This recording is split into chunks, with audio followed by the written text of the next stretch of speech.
So today we're going to talk about 5 reasons why you should retire as soon as you possibly can. Okay, now the information I'm going to share with you today, it depends on whether you're younger and trying to create a plan for retirement or whether you're close to or on the brink of retirement. So the information will be received slightly different. Now personally, I can go back and look at my life and say, you know, I could have done things a little differently. I had a plan and I kind of squandered it, but I'll get into that toward the end and give you some insight into what I did. Now stick around for number 5 because I'm going to share something with you there that might be a little controversial. You may look at that and go like, I can't even believe he's suggesting that. But when you think about it, you might think, that makes perfect sense.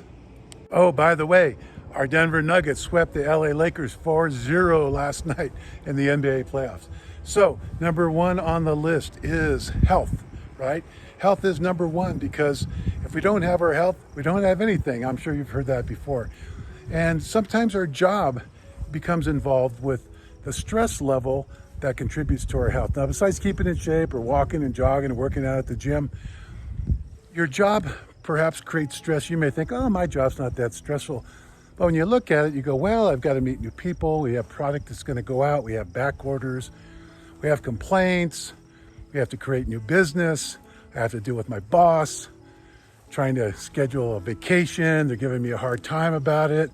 A lot of those things will cause stress when you don't really think about it. So stress is known as the silent killer for a reason, right? Because a lot of people deal with that, don't even realize it, but all of a sudden it's kind of a slow death and it can take its toll on you for sure. So there's no reason that you want to plan for retirement and then get to the point where you're retiring and then your health sucks. And you're like, I wasn't planning this, right? I wasn't planning on being able to not do certain things after I retired because my health is so poor. Okay, number 2 is time, right? We only have the same amount of time. I'm sorry, you can't get any more time than me. So the other thing we have to realize is time is limited. They say time is fleeting, but it's also limited because each one of us only has a certain amount of time and we don't know necessarily how much time that is. So how do we spend that time, right? What's the trade-off for that time? Is it work? Is it money? Is it entertainment? Is it physical work? Whatever it might be. But there's definite trade-off for time. Nobody wants to get down times in their life when they look back and go, man, I should have spent more time working out. I should have spent more time monitoring my health. I should have spent more time with family. I should have spent more time with my kids. I shouldn't have missed that sporting event because I had to work. I shouldn't have missed their special event or anniversary or birthday because I had to travel. Time is a trade-off, right? What are we going to trade our time for? We only have so much. How are we going to spend it? Number 3, relationships. Well, very rarely do you meet someone one time and say, oh, we have a relationship. So what does it take to develop relationships, whether it's with family or friends or your kids? It takes time, right? Back to number 2. I'm telling you, the planes are all over the place in the sky tonight. They're killing me trying to make this video. So relationships take time, right? It takes time to develop, whether it's through family. You might have an adult child living with you at home or an aging parent. So the relationship requires time and it requires nurturing. Your current friends, right? You obviously need to continue with those relationships. That means from time to time you have to reach out, check in with them, say, hey, how's it going? How's the family? Hey, let's go get a beer. Hey, we're having a barbecue this weekend, come on over. So those are types of things that you can do to nurture your existing relationships. And when you meet new people, how much fun is that, right? You've got new relationships that you can foster. And of course, that requires time to find out a little bit more about them, let them know a little bit more about you, and enjoy creating that relationship. Now, a lot of times these new relationships can bring joy, and sometimes they can bring distress. So you have to be prepared for whatever life throws at you, right? But relationships obviously is key, and that's our number 3 in our quest to retire as soon as you possibly can. Number 4 is your passions and hobbies. How much time do you trade off for things you really enjoy? Maybe it's sports, maybe it's skiing, maybe it's playing softball, basketball, whatever it might be, woodworking, crossword puzzles. How much time do you trade off and not engage in your hobbies and passions. Sometimes I hear people say, man, I can't wait to retire. I'm going to play golf every day. Or we're going to wait until we retire and then we're going to go ahead and travel the world. We're going to go see Europe. We're going to take cruises. Well, what if during that time, folks, you're not in the health to be able to do that well? It wasn't what your plan was, because the future, we don't know what it holds for each one of us. And as I said, we all have limited time. We just need to understand that today is a present, tomorrow is unknown, and we have to take advantage of what we have available today. So let's think about integrating the things you really enjoy, things that bring you joy and happiness into your daily routine, weekly routine, monthly routine. Put your hobbies and passions in the forefront, along with everything else that you spend time doing: work, relationships, family, commitments, all those other things. And I think you'll find that that balance will ultimately pay off for you, not wait for retirement, because we want to do what we want to do in order to retire as soon as we possibly can. Okay, number 5, and I told you, you might be a little shocked at the suggestion here, but a lot of times we get down in life and we figure, hey, I can't retire right now. The kids are still in college. We want to wait till they get out. We have a mortgage still. We want to pay that off. Our retirement account isn't at full plan right now. So I'm just going to work 1 more year or 2 more years. And that's the plan, right? So all of a sudden, it's the trade-off, right? It's time for work and money. So let's think about this. I'm going to say, if you are that close to retirement, if you are 80% or 90% of your plan, retire now, okay? Because you can work it out. We can adjust things.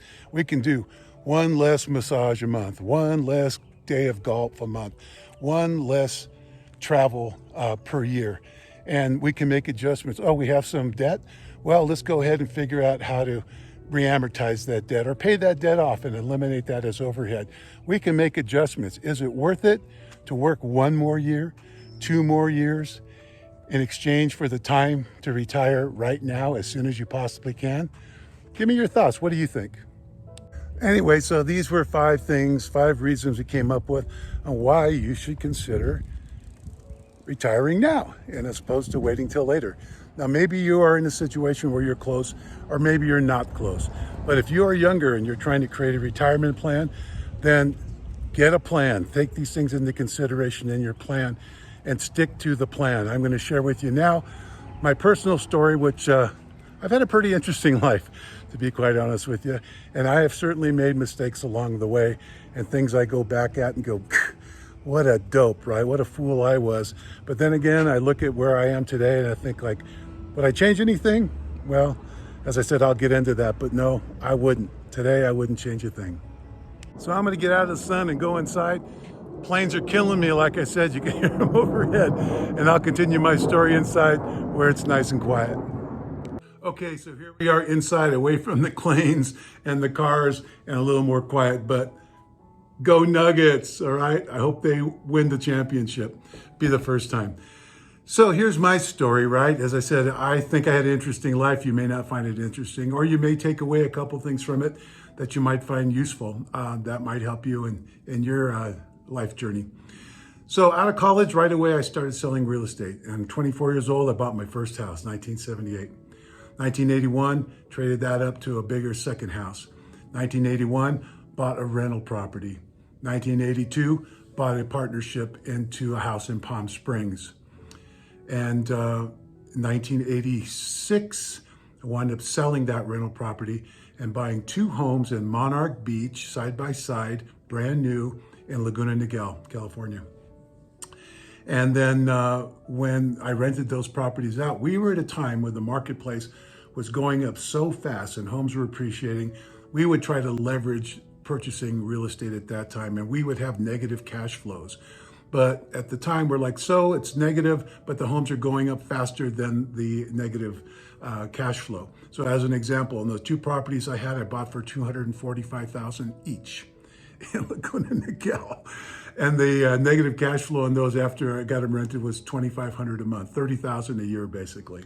But the properties were going up like crazy, right? So at the end of 2 years, Each one was worth about 360, 245 to 260. So I invested about 60,000 in negative cash flow or so, and now had 230,000 in equity in those homes. So not a bad deal.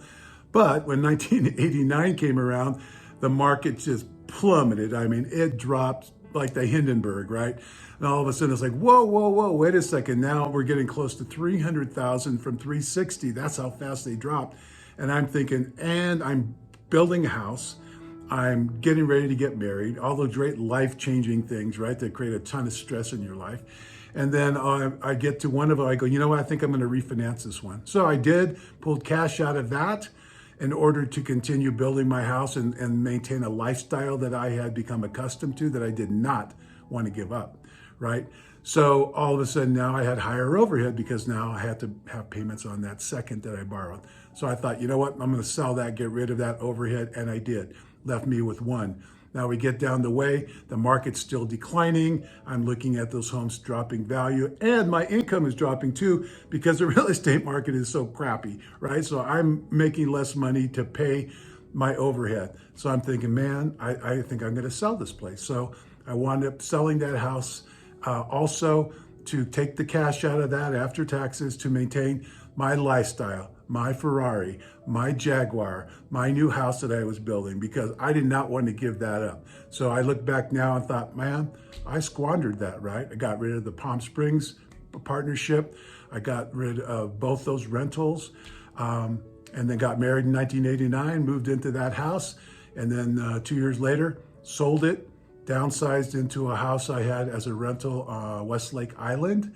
I bought my partner out on that, remodeled, did a fix and flip on that, and my wife filed for divorce, 1992. So I was like, okay, well, here I am with no real estate anymore, and so I moved to Malibu. And so I met a girl in Malibu, my girlfriend, we wound up buying a house together, great lifestyle. 4 years later, we break up, we sell the house, we split up, and I'm thinking, you know what?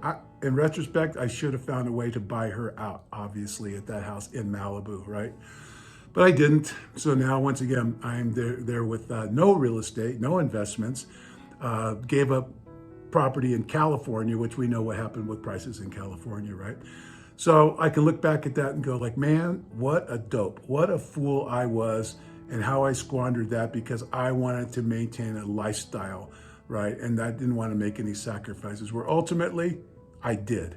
And I did make sacrifices to the point where literally one day I had to borrow $4 from a friend of mine to put gas in my car because the ATM was empty.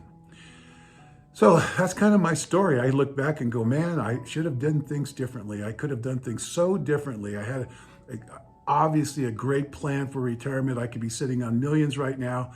And, you know, we could go back and say woulda, shoulda, coulda.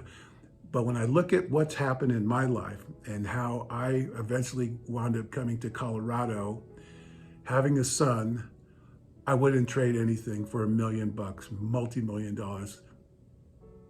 The opportunity, the adventure I've had with my son growing up, who's just turned 18 a couple months ago, has been the adventure of my life. And obviously I wouldn't trade that for anything. So that's kind of my story, right? You know, I can go back and say, well, I'm not exactly where I wanted to be at this age of 69 as far as retirement's concerned. But, you know, my friend said, son, I'm not dead yet, right? So I'm forging forward, moving forward, keeping very positive, doing the things that I can do. But I wanted to share some of these things with you because if you can make a plan to retire as soon as you possibly can, or if you're at that stage now where you're close or on the brink of it, consider some of the things I shared with you, right? Is the time that you offset from retirement actually worth it? Is making that extra money for one more year all that important, as opposed to taking that time now to start enjoying your retirement while you're possibly healthy, while you have time, while you have relationships, where you're able to travel, involve yourself in a variety of passions and hobbies. It's up to you. What do you think? Share with me in the comments below, or share some of the things that you may have experienced in your life journey. It would be great to hear from you. So it's Brian Chandler coming to you from South Denver Metro, Parker, Colorado. Check it out till next time. Go Nuggets.